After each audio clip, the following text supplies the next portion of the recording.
Hi, my name is Dan Ariely. I'm the James B. Duke Professor of Psychology and Behavioral Economics and the author of, most recently, Small Change. There's lots of statements around millennials, and it's kind of funny as a social scientist. The brain doesn't change because we're in a different year. It's kind of a funny thing to even think about this, but there are some interesting differences with different generations. But I don't think they're about the individuals. I think they're about opportunities.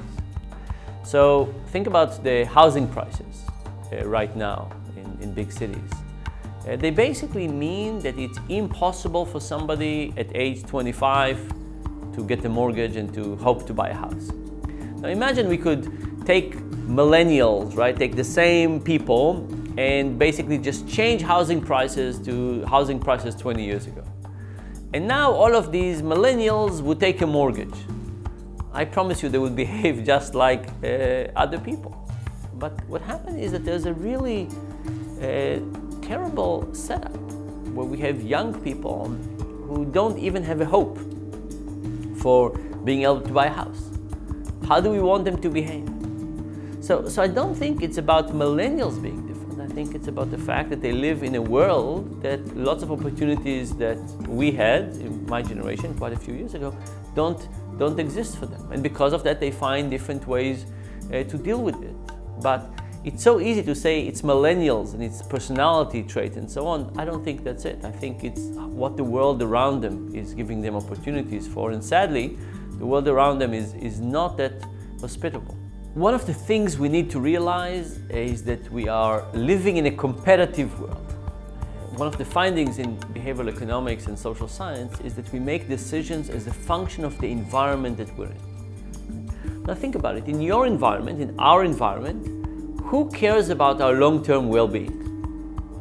Maybe us, maybe a significant other, maybe a parent, maybe a religious organization, maybe the state. But if you think about our daily environment, we're surrounded by shops and apps and stores and news and advertisements, and all of them are not interested in our long-term well-being, right? They're all interested in their own short-term well-being, right? Every donut shop wants you to buy another donut today.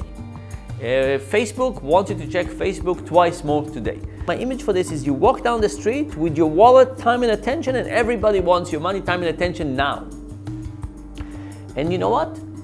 They're good at getting our time, money, and attention, and they're getting better. And because of that, we don't get to truly live according to our own preferences. The moment you go into a grocery store, the grocery store has a different idea about what you should do with your money than you do. And you know what? They design the environment. They decide what's at the end of the aisle and what's by the cashier and so on. So part of what we need to understand is that we might have good intentions and plans and so on, but the moment we step up to the world, the world has other plans for our money, and often they can control what we'll end up doing.